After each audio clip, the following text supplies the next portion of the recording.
Évangile de Luc, chapitre 8. Ensuite, Jésus allait de ville en ville et de village en village, prêchant et annonçant la bonne nouvelle du royaume de Dieu. Les 12 étaient avec lui, et quelques femmes qui avaient été guéries d'esprits malins et de maladies. Marie, dite de Magdala, de laquelle étaient sortis 7 démons.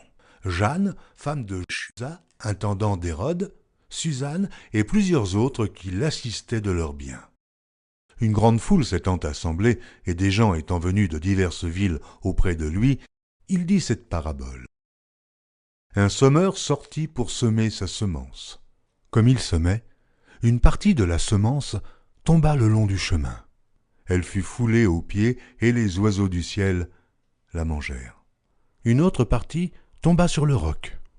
Quand elle fut levée, elle sécha, parce qu'elle n'avait point d'humidité. Une autre partie tomba au milieu des épines. Les épines crurent avec elle et l'étouffèrent. Une autre partie tomba dans la bonne terre. Quand elle fut levée, elle donna du fruit au centuple. Après avoir ainsi parlé, Jésus dit à haute voix que celui qui a des oreilles pour entendre, entende. Ses disciples lui demandèrent ce que signifiait cette parabole. Il répondit « Il vous a été donné de connaître les mystères du royaume de Dieu, mais pour les autres, cela leur est dit en parabole, afin qu'en voyant, ils ne voient point, et qu'en entendant, ils ne comprennent point. Voici ce que signifie cette parabole. La semence, c'est la parole de Dieu. Ceux qui sont le long du chemin, ce sont ceux qui entendent. Puis le diable vient et enlève de leur cœur la parole de peur qu'ils ne croient et soient sauvés. Ceux qui sont sur le roc, ce sont ceux qui, lorsqu'ils entendent la parole, la reçoivent avec joie, mais ils n'ont point de racines. Ils croient pour un temps, et ils succombent au moment de la tentation. Ce qui est tombé parmi les épines, ce sont ceux qui, ayant entendu la parole, s'en vont et la laissent étouffée par les soucis, les richesses, les plaisirs de la vie, et ils ne portent point de fruits qui viennent à maturité. Ce qui est tombé dans la bonne terre, ce sont ceux qui, ayant entendu la parole avec un cœur honnête et bon, la retiennent et portent du fruit avec persévérance. Personne, après avoir allumé une lampe, ne la couvre d'un vase ou ne la met sous un lit, mais il la met sur un chandelier, afin que ceux qui entrent voient la lumière.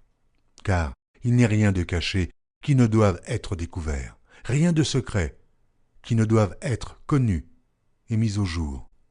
Prenez donc garde à la manière dont vous écoutez, car on donnera à celui qui a, mais à celui qui n'a pas, on ôtera même ce qu'il croit avoir.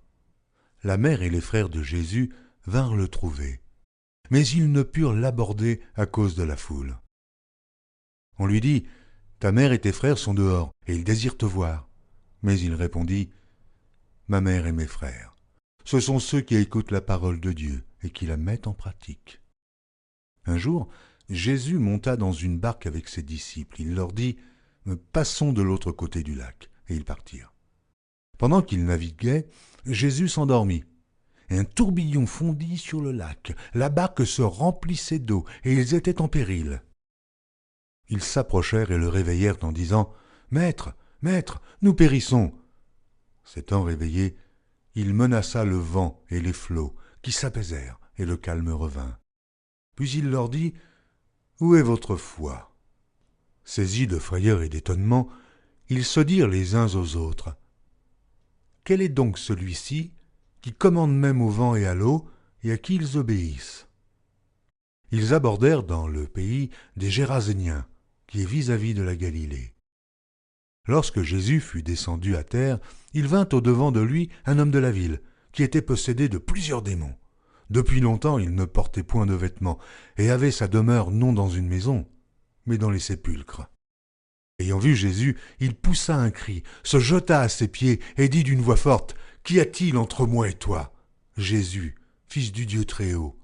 Je t'en supplie, ne me tourmente pas. » Car Jésus commandait à l'esprit impur de sortir de cet homme dont il s'était emparé depuis longtemps. On le gardait lié de chaînes et les fers aux pieds, mais il rompait les liens, et il était entraîné par le démon dans les déserts. Jésus lui demanda, « Quel est ton nom ?» « Légion, répondit-il, car plusieurs démons étaient entrés en lui. Et il priait instamment Jésus de ne pas leur ordonner d'aller dans l'abîme. Il y avait là, dans la montagne, un grand troupeau de pourceaux qui paissaient. Et les démons supplièrent Jésus de leur permettre d'entrer dans ces pourceaux. Il le leur permit. Les démons sortirent de cet homme, entrèrent dans les pourceaux, et le troupeau se précipita des pentes escarpées dans le lac et se noya. Ceux qui les faisaient paître, voyant ce qui était arrivé, s'enfuirent et répandirent la nouvelle dans la ville et dans les campagnes. Les gens allèrent voir ce qui était arrivé. Ils vinrent auprès de Jésus, et ils trouvèrent l'homme, de qui étaient sortis les démons, assis à ses pieds, vêtu et dans son bon sens, et ils furent saisis de frayeur. Ceux qui avaient vu ce qui s'était passé leur racontèrent comment le démoniaque avait été guéri. Tous les habitants du pays des Géraséniens prièrent Jésus de s'éloigner d'eux, car ils étaient saisis d'une grande crainte. Jésus monta dans la barque et s'en retourna.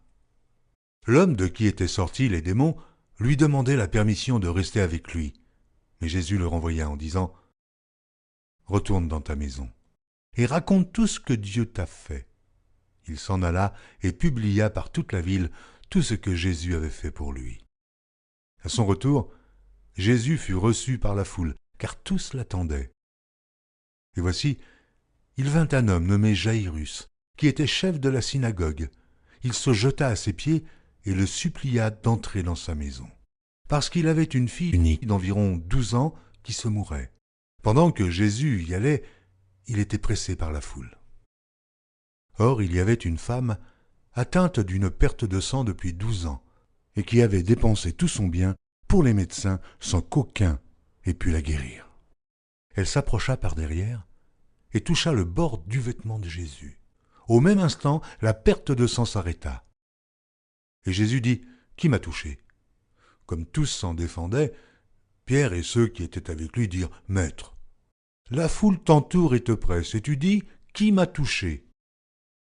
Mais Jésus répondit « Quelqu'un m'a touché, car j'ai connu qu'une force était sortie de moi. » La femme, se voyant découverte, vint toute tremblante se jeter à ses pieds et déclara devant tout le peuple pourquoi elle l'avait touché et comment elle avait été guérie à l'instant.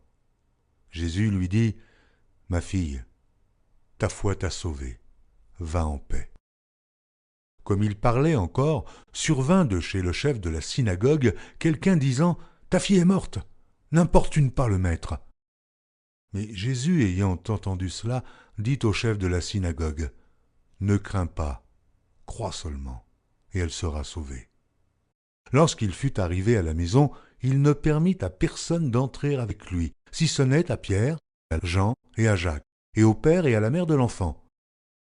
Tous pleuraient et se lamentaient sur elle. Alors Jésus dit « Ne pleurez pas, elle n'est pas morte, mais elle dort. » Et il se moquait de lui, sachant qu'elle était morte. Mais il la saisit par la main et dit d'une voix forte « Enfant, lève-toi. » Et son esprit revint en elle. Et à l'instant elle se leva. Et Jésus ordonna qu'on lui donnât à manger. Les parents de la jeune fille furent dans l'étonnement. Et il leur recommanda de ne dire à personne ce qui était arrivé.